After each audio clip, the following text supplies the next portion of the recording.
One of the topics I get asked a lot here in real life involves things like the Rake, the Wendigo, and other related legends. I can't honestly say that I know a lot about them, but based on some light reading I did, I can say that I've heard stories that seem to be loosely related to them. You've heard of the old adage and legends like that come from somewhere, and I'm sure that it's true. As you know, I do try to take things with a grain of salt. I have to, out here. It's sort of like working in a hospital, I'd imagine. You can spend all day thinking about how many people have died there and how they're probably ghosts or whatever you want to call them all over the place. It doesn't do you any good. It just makes it harder to do your job. I think a lot of us feel that way. That's why we try to go about our work like everything's fine. Once you get paranoid, there's not really any going back. A lot of cadets quit because of it. My park especially seems to have a high turnover rate because the cadets graduate and get so freaked out about everything and they can't seem to let it go. They have to learn to internalize things, shut off. I've talked to KD a bit about her experience because I wanted to know what she thought about the Wendigo.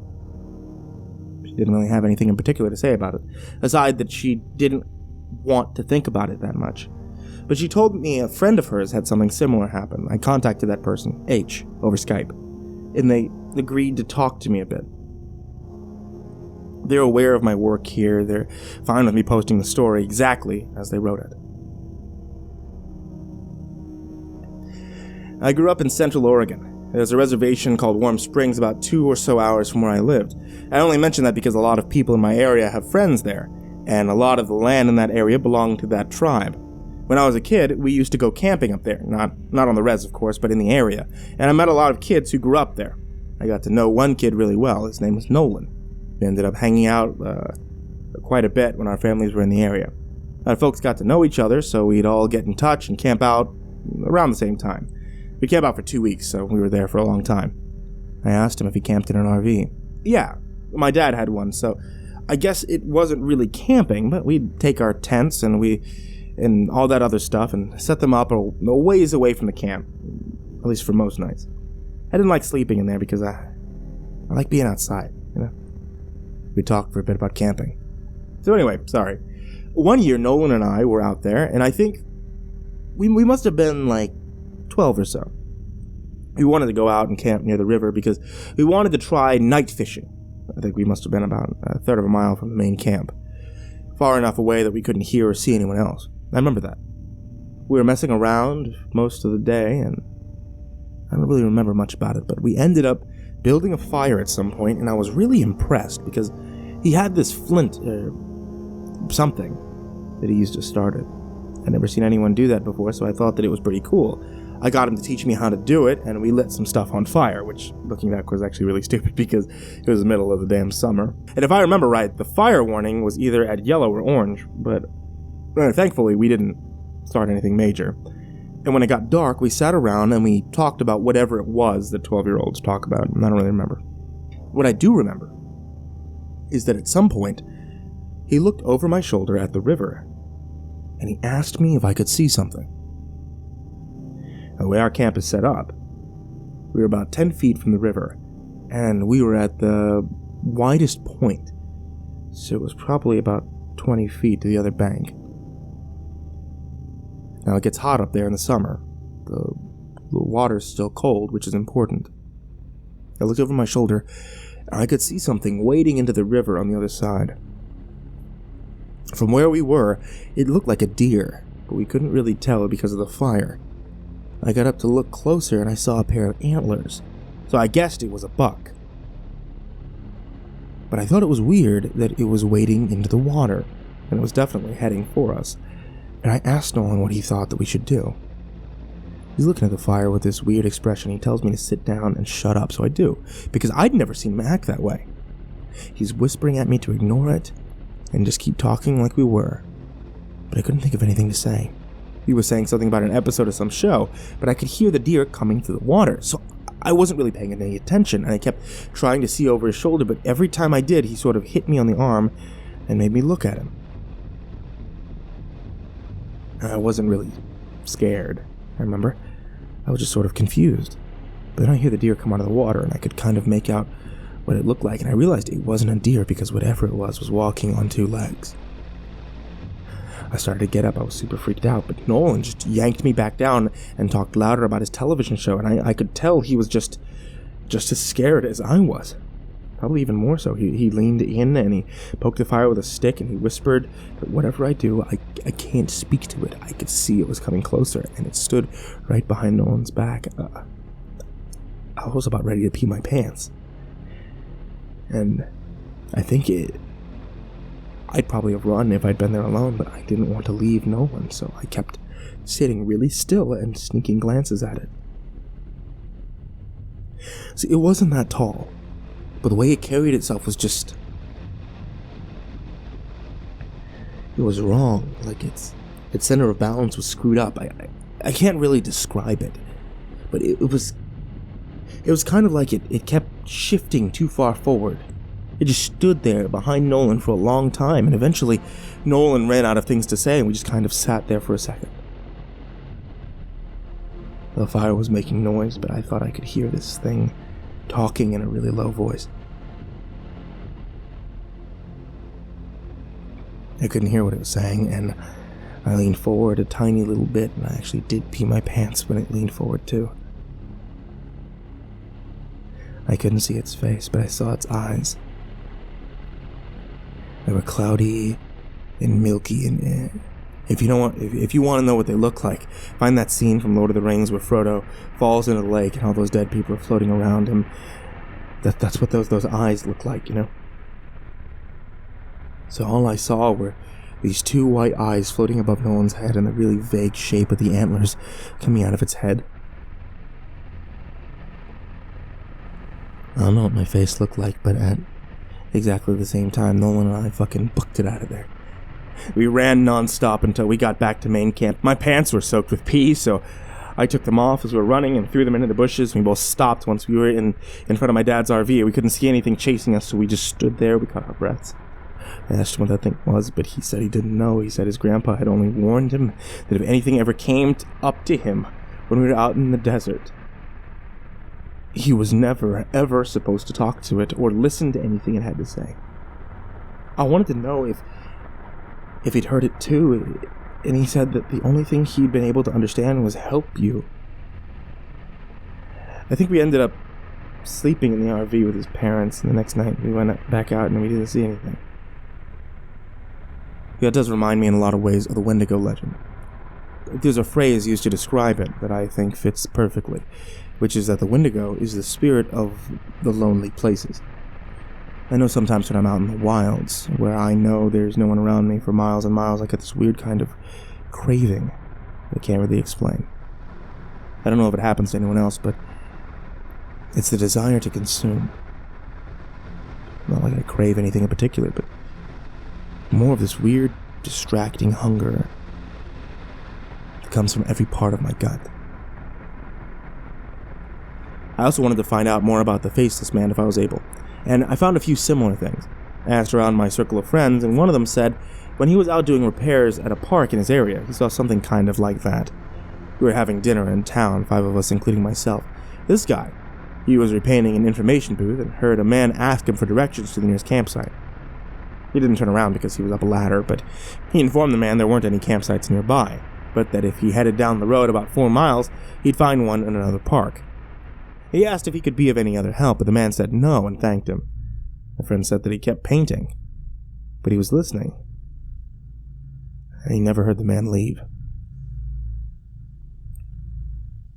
The second he came up to me and talked to me, the hairs on the back of my neck stood up, but I wasn't sure why.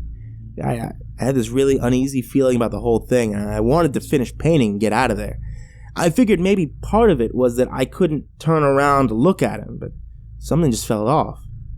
There was always this weird smell floating around, even before the guy talked to me. Kinda like, old period blood. I looked around to see what was causing it, but I didn't find anything, so I waited for the guy to walk away. I didn't hear him leave, which made me think that he was just standing there watching me. So I asked again if I could do anything for him. He didn't answer. I knew that he was there, though, because I hadn't heard him leave. So I did this awkward turn on the ladder to look down and see what he was doing. Now, I admit, it could have been my brain just fucking up, but I swear to you, Russ, for a split second, when I turned around, that fucker didn't have a face. Like, he had no face. It was almost concave, like, totally smooth. I just about had a fucking heart attack because I couldn't even wrap my brain around what I was seeing. I think I started to say something about it, but there was this kind of pop inside of my head, and suddenly he was just a normal-looking guy. Must have looked weird because he asked me if I was okay, and I was like, yeah, I'm fine. He asked about the campsite again. I pointed him to where he has to go. He was like, no, I'm not from around here. Can you help me get there? Now this is when I know something's really up, because there's no way this guy got out here and didn't know where he was. And for that matter, there's no car around, so how'd he get here in the first place? Said I was sorry, that I couldn't take him anywhere in a company vehicle. He was like, please? I really don't know where I am. Can you come with me and help me get there? So now I'm seriously weirded out, and I start wondering if this is some kind of ambush or whatever. I tell him I could call him a taxi to come out and take him where he wants to go. And I pull up my phone, and he's just, no. He walks away real quickly. But he doesn't walk out of the park. He just walks back into the fucking trees. And I got right in my fucking truck, and I started to get out of there. I mean, fuck the paint or whatever. I looked in the mirror to see where he was as I was leaving, and he was just standing right at the tree line again. I don't know how he got there so fast, but this time I know that fucker didn't have a face. He was just watching me leave.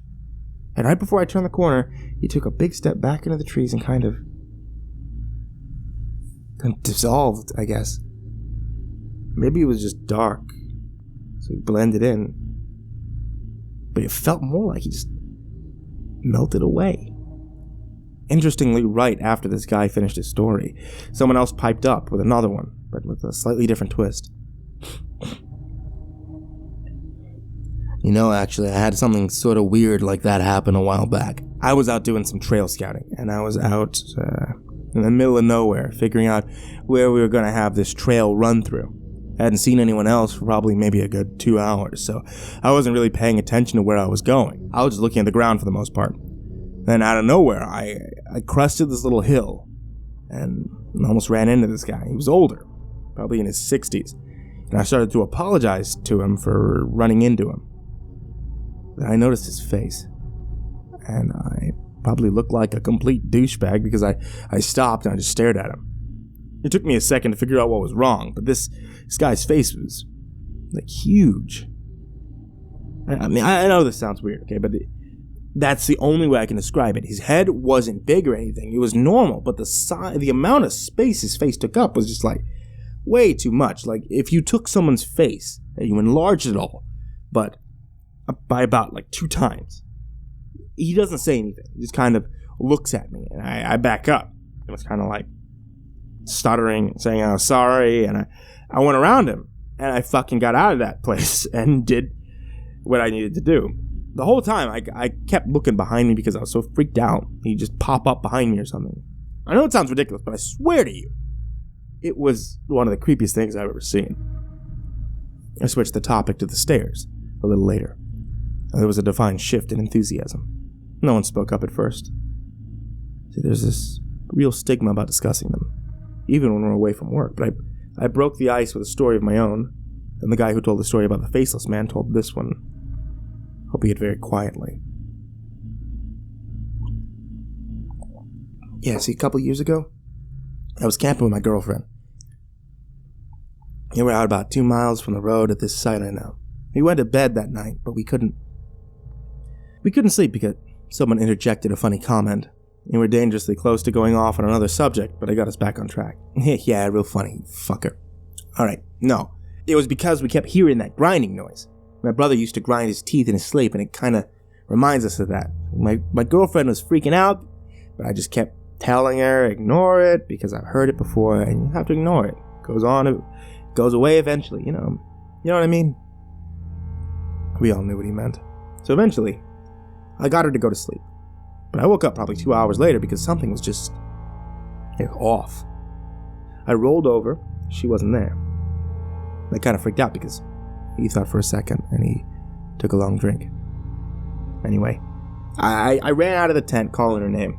But I didn't have to go far. She was standing at the edge of the camp looking at something in the trees. I could see she was really pale. The fire was low, but bright enough to see her.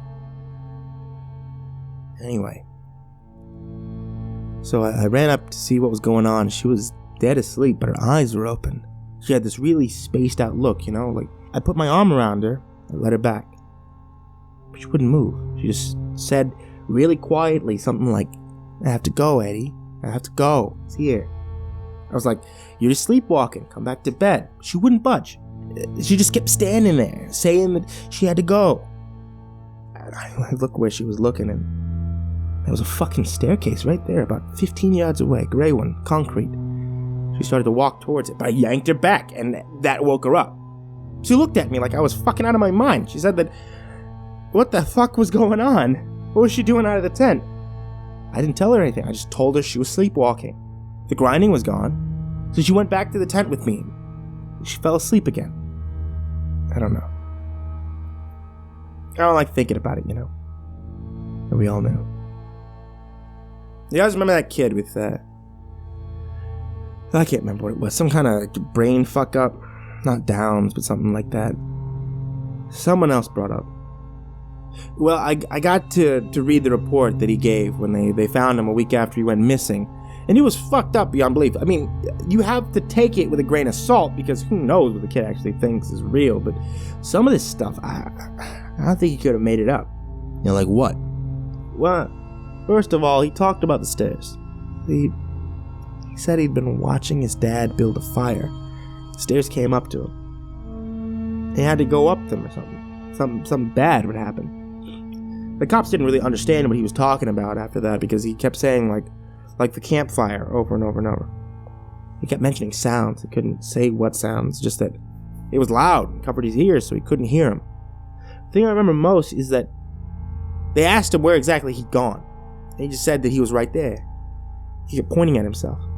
They thought that he meant he'd never left. He said he wasn't scared because the stairs were there, and he said that they talked to him. But not like people talk. Like